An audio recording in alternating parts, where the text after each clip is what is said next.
사랑하는 형제 자매 여러분, 고요한 이 시간 주님의 말씀을 통해 우리의 영혼을 채우기 위해 모인 여러분 모두를 축복합니다. 오늘 우리가 나눌 이야기가 여러분의 마음에 깊은 울림을 주고 지친 삶에 새로운 힘과 소망을 불어넣기를 기도합니다. 만약 이 말씀이 여러분의 마음에 와 닿는다면 좋아요와 공유를 통해 하나님의 크신 은혜를 더 널리 전파하는 일에 동참해 주십시오. 여러분의 작은 손길 하나가 어둠 속에서 길을 잃은 누군가에게는 절실한 복음의 빛이 될 수 있습니다. 주님의 이름으로 여러분의 삶에 평강이 가득하기를 기원합니다. 저는 스스로를 구약 성경의 모든 구절, 모든 문장 속에서 살아 숨쉬시는 그리스도를 발견하려는 늙은 세대에 속한 사람이라고 생각합니다. 만약 구약에서 그리스도를 제거한다면 그곳의 모든 이야기가 그분에 대한 그림이 아니라면 제게 남는 것은 그저 몇 가지 도덕적인 교훈과 옛이야기뿐일 것입니다. 우리 첫 조상 아담과 하와의 벌거벗은 수치를 가리기 위해 희생된 그 짐승, 그것이 바로 그리스도였습니다. 온 세상을 뒤덮은 대홍수를 이겨낸 노아의 방주, 그것이 바로 그리스도였습니다.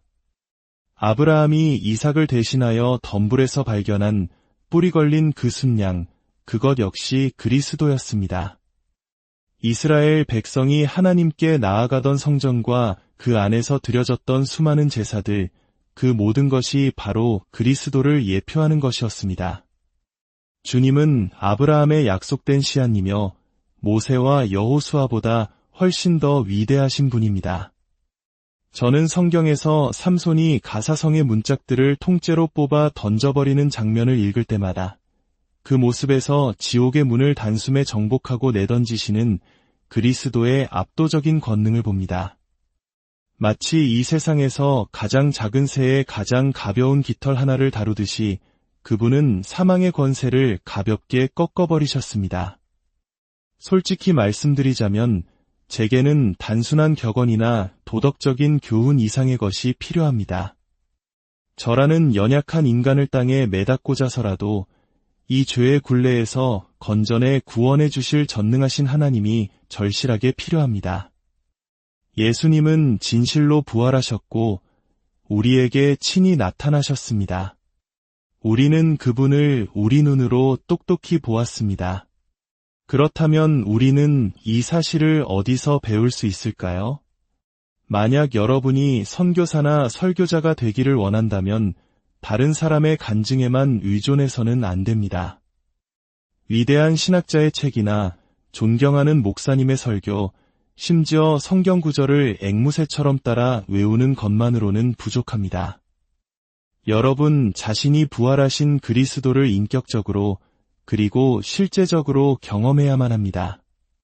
거듭남을 간증하려면 여러분 스스로가 먼저 거듭나야 합니다. 왜 목회자들에게 이런 말을 하냐고 물으실지 모릅니다. 너무나 많은 이들이 아직 거듭나지 못했기 때문입니다. 진정한 회개를 간증하려면 먼저 여러분의 마음이 산산조각 나는 아픔을 겪어야 합니다. 믿음을 간증하려면 여러분 스스로가 온전히 믿어야 합니다. 성령의 능력을 간증하려면 여러분이 먼저 성령의 충만하심과 성령의 세례를 알아야 합니다. 그리고 주님을 증거하려면 여러분이 먼저 그분을 깊이 알아야 합니다. 우리가 이온 세상에 복음을 전파하는 것은 우리의 똑똑한 머리나 교묘한 말솜씨로 이루어지는 것이 아닙니다. 그것은 오직 성령의 능력으로만 가능합니다. 당신이 이 말에 대해 어떻게 생각하는지는 중요하지 않습니다. 제가 묻고 싶은 것은 이것입니다. 당신은 위로부터 오는 능력의 옷을 입고 있습니까? 때때로 우리를 계속해서 앞으로 나아가게 하는 유일한 힘은 바로 이것입니다. 주님께서 부활하셨다는 사실, 주님은 진실로 다시 사셨다는 그 사실 말입니다. 주님은 진실로 다시 사셨습니다. 그러므로 당신의 모든 죄는 사라졌습니다. 주님은 진실로 다시 사셨습니다. 그러므로 이 세상에는 구원자가 계십니다. 주님은 진실로 다시 사셨습니다. 그러므로 이 우주에는 진정한 왕이 계십니다. 주님은 부활하셨습니다. 그리고 마침내 어느 날 큰 외침과 천사장의 목소리와 하나님의 나팔 소리가 울려 퍼질 때 당신 또한 영광스럽게 부활할 것입니다. 저는 그날 당신이 입게 될 그 아름다운 모습을 볼 날을 간절히 기다립니다. 성경에는 이런 고백이 나옵니다. 이제 우리가 믿는 것은 당신의 말 때문만이 아닙니다. 우리가 직접 들었고 이분이 참으로 세상의 구원자이심을 알게 되었기 때문입니다. 당신은 이 사실을 스스로 알아야 합니다. 당신의 신앙 깊었던 할머니나 어머니의 간증, 혹은 당신이 크게 존경하는 주변 사람들의 믿음에 기댈 수 없습니다. 당신 자신이 직접 알아야만 합니다. 우리 중 일부는 모든 것을 멈추고 하나님과 단둘이 있는 시간을 가져야 할지도 모릅니다. 선교사와 설교자는 하나님의 은혜에 대해 전적으로 그리고 완전하게 확신해야만 합니다. 왜냐하면 매일 아침 거울 앞에 설 때마다 당신은 스스로도 온전히 지킬 수 없는 위대한 메시지를 선포하도록 부름받았다는 사실을 뼈저리게 깨닫게 되기 때문입니다. 당신에게는 은혜가 필요합니다. 은혜가, 그리고 또 은혜가 필요합니다. 어떤 사람들은 이렇게 말할지 모릅니다. 그렇게 은혜를 값없이 퍼준다면 사람들이 죄를 짓는 데 대한 면허증이 되지 않겠습니까? 그런 생각은 오직 거듭나지 못한 명목상의 교인들에게서만 나옵니다. 그렇습니다. 그들은 은혜를 죄를 짓기 위한 변명으로 삼을 것입니다. 경건하지 못한 목회자들도 은혜를 핑계로 삼을 것입니다. 하지만 이것 하나만은 알아주십시오. 진정으로 회심한 성도는 이렇게 외칠 것입니다. 하나님의 은혜가 이토록 크고 넓으며 그 깊이를 내가 감히 측량할 수 없다면, 오, 주님, 저로 하여금 거룩하게 하소서. 제가 온전히 주님을 섬기게 하소서. 이것이 바로 거듭나지 못한 마음과 거듭난 마음의 결정적인 차이입니다. 어둠 속에서 빛이 비추고 우리가 믿음으로 의롭게 되었음을 깨달을 때, 죄의 거대한 무게가 우리의 어깨에서 굴러 떨어져 나갈 때 우리는 아빠, 아버지라고 부르짖습니다. 당신은 이 감격을 아십니까? 이러한 깊은 확신은 단순히 더 나은 논쟁가가 되기 위해 지식을 쌓거나 설교를 준비하기 위해서가 아니라 오직 하나님 그분을 더 깊이 알기 원하는 갈망으로 하나님과 그분의 말씀 앞에서 홀로 보낸 수많은 시간들 속에서 나옵니다. 지혜롭다고 하는 자들이 모두 침대에 누워 잠든 깊은 밤 홀로 깨어 기도하는 그 시간 속에서 나옵니다. 저는 하나님께 사로잡힌다는 표현을 믿음의 선배들로부터 배웠습니다. 하나님께 완전히 압도되어 그 누구도 당신을 그분에게서 구해낼 수 없는 깊은 교제 속에 잠기는 것. 그것은 성령의 권능과 충만하심에서 비롯됩니다. 어떤 이들이 저를 신비주의자라 부를지라도 저는 이 진리를 포기하지 않을 것입니다. 사역으로 인해 당신 안에서 소진된 능력을 성령께서 다시 채워주실 때 그리스도께서 우리를 떠나 아버지의 우편으로 가신 것이 우리에게 얼마나 큰 유익이었는지를 다시 한번 증명하게 됩니다. 그로 인해 언제나 우리 곁에 계시며 모든 것을 가능케 하시는 보혜사 성령님을 보내주셨기 때문입니다. 그 확신은 수많은 시련 속에서 그리고 세상이 줄 수 없는 평안, 인간의 모든 이해를 뛰어넘는 하나님으로부터 오는 평안 속에서 자라납니다. 그것은 죄에 대한 수많은 승리 속에서 나옵니다. 그렇습니다. 믿는 자는 마땅히 죄에 대해 승리해야 합니다. 그리스도인의 신앙 안에서 성장하는 기쁨과 영원히 남을 열매를 맺는 즐거움 속에서 나옵니다. 하지만 동시에 그것은 수많은 실패와 자기 자신의 끔찍한 모습을 발견하는 순간들, 뼈를 으스러뜨리는 것 같은 징계와 연단, 그리고 꺾이고 부서지고 회개하며 회복되는 과정 속에서도 나옵니다. 하나님의 사람이라면 노년에 이르렀을 때 마땅히 수천 조각으로 깨어져 있어야 합니다. 우리에게 선교사를 주십시오. 아니요. 우리에게 하나님께 사로잡히고 그분의 손에 의해 완전히 부서져 본 사람들을 주십시오.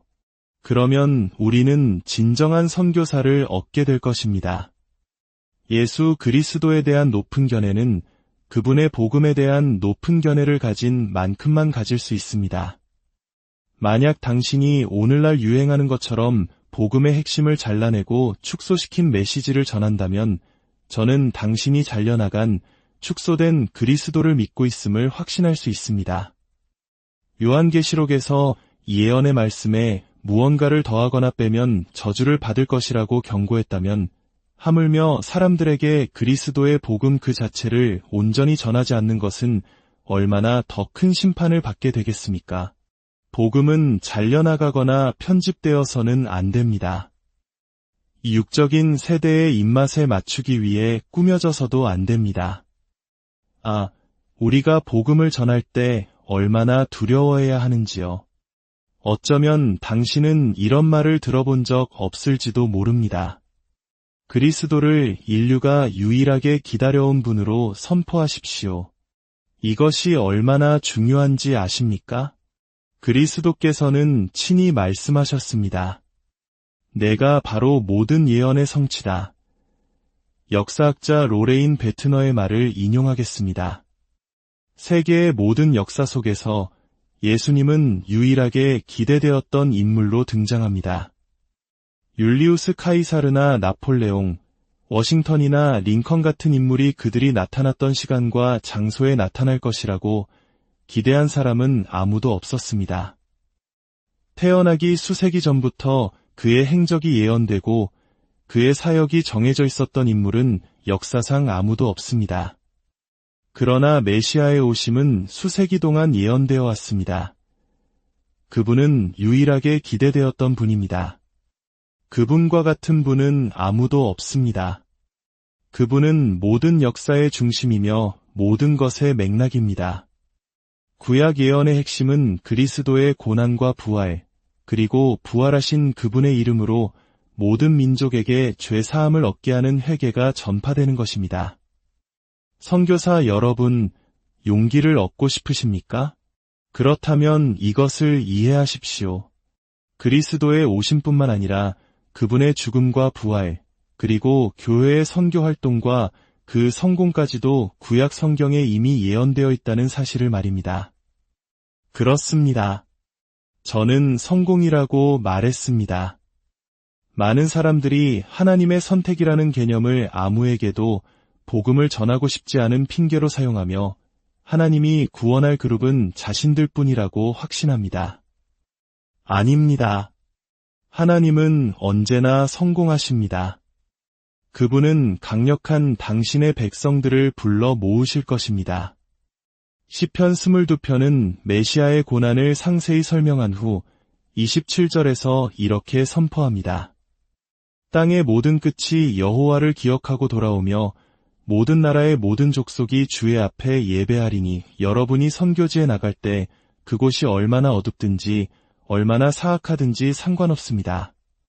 당신이 그곳에 충분히 오래 머물며 끈질기게 복음을 전한다면 누군가는 반드시 구원받아 나오게 될 것입니다. 그것은 반드시 일어날 일입니다.